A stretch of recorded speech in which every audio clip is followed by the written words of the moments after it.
Bloodlines and Hauntings, a tale of family secrets and redemption. Eliza Harper sat at her cluttered kitchen table, the bills stacked in chaotic piles around her. Her heart sank with every glance at the red, past-due stamps. She was barely scraping by, juggling 2 jobs and still falling short. Just as she reached for her coffee, cold and bitter like her mood, the mail slid through the slot. Among the junk and bills was a thick, cream-colored envelope with her name written in elegant cursive. Curious, Eliza opened the envelope and pulled out an ornate letter.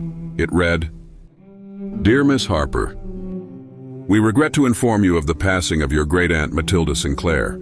As her closest living relative, you are the sole heir to her estate, Sinclair Manor, located in Ravenwood.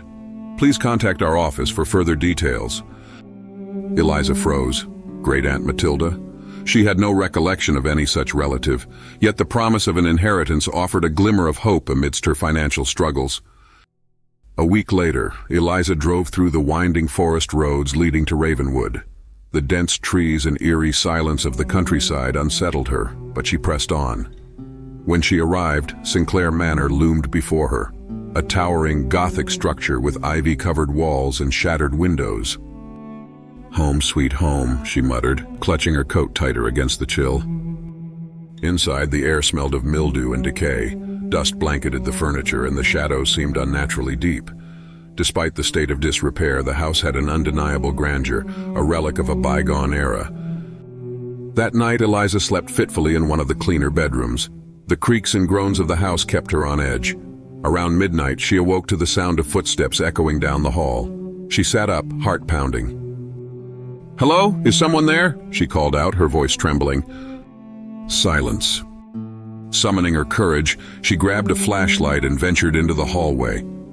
The beam of light revealed nothing but shadows, yet as she turned to go back, she caught a fleeting glimpse of a figure at the end of the hall, a pale woman in an old-fashioned dress. The next morning, Eliza decided to investigate. She found a dusty journal in the library belonging to Matilda Sinclair. The entries were cryptic, but hinted at a dark family secret. "The bloodline must endure, but the price is steep. The house holds the spirits of our past sins. They will not rest." Later, she met the town historian, Mr. Graves, who explained the manor's grim history. The Sinclair family had been involved in occult practices, using the house for dark rituals. The spirits of those wronged by the Sinclairs now haunted the manor, trapped by blood ties. Determined to free herself and the house from its curse, Eliza delved deeper. She uncovered a hidden chamber beneath the house, filled with symbols and artifacts from the Sinclair rituals. The air was heavy with malice, and whispers seemed to come from the walls. Guided by the journal, Eliza performed a ritual to break the bloodline's hold on the spirits. As she chanted the ancient words, the room shook violently. Ghostly figures emerged, their faces twisted in anguish. At the climax of the ritual, the spirits let out an ear-piercing wail and vanished into a blinding light. The house fell silent, the oppressive atmosphere lifted. Exhausted but triumphant, Eliza stumbled out of the chamber. In the days that followed, the house seemed transformed. Sunlight streamed through the windows and the air felt lighter. Eliza decided to sell the manor, using the proceeds to pay off her debts and start anew.